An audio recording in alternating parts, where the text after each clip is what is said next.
ଦ୍ୱାଦଶ ରାଶିଚକ୍ରର ପଞ୍ଚମ ରାଶି ତଥା ସୂର୍ଯ୍ୟଦେବଙ୍କର ରାଶି ସିଂହ ରାଶି। ଆଜିକା ଉପସ୍ଥାପନାରେ ଜାଣିବା 2025 ମସିହା ନଭେମ୍ବର ମାସରେ ସିଂହ ରାଶିର ମାସିକ ରାଶିଫଳ କିପରି ରହିବ। ଜୟ ଜଗନ୍ନାଥ। ନମସ୍କାର, ମୁଁ ତପନ ଡାଇଜେଷ୍ଟକୁ ଆପଣଙ୍କୁ ସ୍ୱାଗତ। ସିଂହ ରାଶି ଜାତ ବ୍ୟକ୍ତିଙ୍କ ପାଇଁ ନଭେମ୍ବର ମାସ ଅତ୍ୟନ୍ତ ଶୁଭ ଫଳ ପ୍ରଦାନ କରିବାର ସମ୍ଭାବନା ରହିଅଛି। ନଭେମ୍ବର ମାସରେ ସିଂହ ରାଶିର କ୍ୟାରିୟର ସମ୍ପର୍କରେ ଆଲୋଚନା କଲେ ଜଣାଯାଏ, ଏ ମାସରେ ସିଂହ ରାଶିର କର୍ମକ୍ଷେତ୍ର ବେଶ ପ୍ରଶସ୍ତ ରହିବ। କାର୍ଯ୍ୟସ୍ଥଳୀରେ ପରିଶ୍ରମର ମୂଲ୍ୟ ସମ୍ପୂର୍ଣ୍ଣ ମିଳିଯିବ। ଚାକିରି କରୁଥିବା ବ୍ୟକ୍ତିଙ୍କ ପାଇଁ ପ୍ରମୋସନ ଓ ଇନକ୍ରିମେଣ୍ଟ ମିଳିବାର ପୂର୍ଣ୍ଣ ସମ୍ଭାବନା ରହିଅଛି। ନୂଆ କିଛି ଦାୟିତ୍ୱ ସମ୍ପାଦନ କରିବାର ସୁଯୋଗ ଆସିବ। ବାଣିଜ୍ୟ ବ୍ୟବସାୟରେ ସମ୍ପୃକ୍ତ ବ୍ୟକ୍ତିବିଶେଷ ଉପରୋକ୍ତ କ୍ଷେତ୍ରରୁ ବିଶେଷ ଲାଭ ପାଇପାରିବେ। ମାସର ପ୍ରଥମାର୍ଦ୍ଧରେ ସରକାରଙ୍କ ସହିତ ବଡ଼ ଧରଣର ବ୍ୟବସାୟିକ ଚୁକ୍ତି କରିବାର ସମ୍ଭାବନା ଦେଖାଯାଏ। ମାସର ଦ୍ୱିତୀୟାର୍ଦ୍ଧରେ ଜାଗାବାଡ଼ି ବେପାର ବା ରିଏଲ ଇଷ୍ଟେଟ୍ ବିଜନେସ୍ ତଥା ସମ୍ପତ୍ତି କ୍ରୟ ବିକ୍ରୟ ପ୍ରଭୃତି କ୍ଷେତ୍ରରୁ ପ୍ରଚୁର ଅର୍ଥ ଲାଭ କରିବାର ସୁଯୋଗ ମିଳିବ। ପୂର୍ବରୁ ରୋଜଗାର ପାଇଁ ଆଶାୟୀଥିବା ସିଂହ ରାଶି ଜାତ ବ୍ୟକ୍ତି ଏ ମାସରେ ନୂତନ ଭାବେ ରୋଜଗାର କରିବାର ସୁଯୋଗ ପାଇବେ।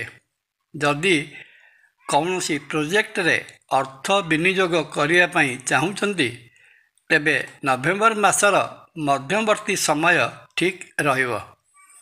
ସିଂହ ରାଶି ଜାତ ବ୍ୟକ୍ତିଙ୍କର ପାଇବାକୁ ଥିବା ବକେୟା ପାଉଣା ନଭେମ୍ବର ମାସରେ ନିଜ ପରାକ୍ରମରେ ନିଜେ ହାସଲ କରିପାରିବେ, କିନ୍ତୁ ଏ ମାସରେ ଆବଶ୍ୟକତାଠାରୁ ଅଧିକ ଖର୍ଚ୍ଚ ହେବା ସମୟ ସମୟରେ ବିବ୍ରତ କରିପାରେ। ଅବଶ୍ୟ ଏହା ପରିବାର ପାଇଁ ଓ ଗୃହ ନିର୍ମାଣ କାର୍ଯ୍ୟରେ ବ୍ୟୟ ହେବ, ଅର୍ଥାତ୍ ସତ୍ ଖର୍ଚ୍ଚ ଭିତରେ ଗଣାଯିବ। ପ୍ରେମ ସମ୍ପର୍କରେ ଥିବା ସିଂହ ରାଶି ଜାତ ବ୍ୟକ୍ତିଙ୍କ ପାଇଁ ନଭେମ୍ବର ମାସଟି ମଧ୍ୟମରୁ ଭଲ ଫଳ ପ୍ରଦାନ କରିବାର ଆଶା କରାଯାଏ।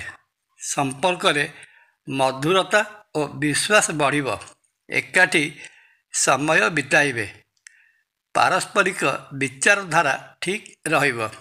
ଯେଉଁମାନଙ୍କ ମଧ୍ୟରେ ପୂର୍ବରୁ ଭୁଲ ବୁଝାମଣା ରହିଥିଲା, ତାହା କ୍ରମେ ଦୂର ହୋଇଯିବ। ପାରିବାରିକ ଜୀବନରେ ଦାମ୍ପତ୍ୟ ଜୀବନ ହସଖୁସି ଭିତରେ କଟିବ। ଦମ୍ପତି ପରସ୍ପର ପ୍ରତି ସ୍ନେହଭାବ ପ୍ରକାଶ କରିବେ, କିନ୍ତୁ ଏ ସମୟରେ ସିଂହ ରାଶି ଜାତ ବ୍ୟକ୍ତି ନିଜ ଅହଂଭାବ ଉପରେ ଅଙ୍କୁଶ ଲଗାଇବା ଉଚିତ ହେବ। ସନ୍ତାନମାନଙ୍କ କୃତିତ୍ୱରେ ପିତାମାତା ସନ୍ତୋଷ ପ୍ରକାଶ କରିବେ। ସ୍ୱାସ୍ଥ୍ୟ ଦୃଷ୍ଟିରୁ ଦେଖିବାକୁ ଗଲେ ଜଣାଯାଏ, ନଭେମ୍ବର ମାସ ସିଂହ ରାଶି ଜାତ ବ୍ୟକ୍ତିଙ୍କ ପାଇଁ ପ୍ରଥମାର୍ଦ୍ଧରେ ଭଲ ଫଳ ପ୍ରଦାନ କରୁଥିବା ବେଳେ ଦ୍ୱିତୀୟାର୍ଦ୍ଧରେ ଋତୁ ପରିବର୍ତ୍ତନ ଜନିତ ସମସ୍ୟା ଯଥା ଥଣ୍ଡା, ସର୍ଦ୍ଦି, କାଶ ପ୍ରଭୃତି ପ୍ରଦାନ କରିବାର ସମ୍ଭାବନା ରହିଅଛି। ଏହା ସହିତ ଏ ସମୟରେ ମାନସିକ ଦୁଶ୍ଚିନ୍ତା ମଧ୍ୟ ବଢ଼ିଯାଇପାରେ। ତେଣୁ ଏସବୁ ସମସ୍ୟାରୁ ରକ୍ଷା ପାଇବା ପାଇଁ ଯୋଗ, ଧ୍ୟାନ ଓ ବ୍ୟାୟାମ କରିବା ଲାଭପ୍ରଦ ରହିବ। ଏ ତ ଗଲା ମୋଟାମୋଟି ଭାବରେ ସିଂହ ରାଶି ପାଇଁ ନଭେମ୍ବର ମାସର ମାସିକ ରାଶି ଫଳ। ମାସଟିରେ ରହିଥିବା ଅଶୁଭତ୍ୱକୁ ଦୂର କରି ଶୁଭ ଫଳ ପାଇବା ନିମନ୍ତେ ପ୍ରତିଦିନ ସିଂହ ରାଶି ଜାତ ବ୍ୟକ୍ତି ଉଦିତ ସୂର୍ଯ୍ୟକୁ ଅର୍ଘ୍ୟ ପ୍ରଦାନ କରନ୍ତୁ। ଶ୍ରୀକ୍ଷେତ୍ର ପୁରୀରେ ବିରାଜିତ ମହାବିଷ୍ଣୁ ଶ୍ରୀ ଜଗନ୍ନାଥ ମହାପ୍ରଭୁଙ୍କୁ ଦର୍ଶନ କଲେ ସିଂହ ରାଶି ଜାତ ବ୍ୟକ୍ତିଙ୍କର ରହିଥିବା ସମସ୍ତ ଦୋଷ ଖଣ୍ଡନ ହୋଇ ମନବାଞ୍ଛିତ ଫଳ ପ୍ରାପ୍ତ ହୋଇଥାଏ। ଜୟ ଜଗନ୍ନାଥ। ଭିଡ଼ିଓ ଭଲ ଲାଗିଲେ ଲାଇକ୍, କମେଣ୍ଟ, ସବସ୍କ୍ରାଇବ୍ ଓ ସେୟାର କରିବା ପାଇଁ ଅନୁରୋଧ। ନମସ୍କାର। ତପନ।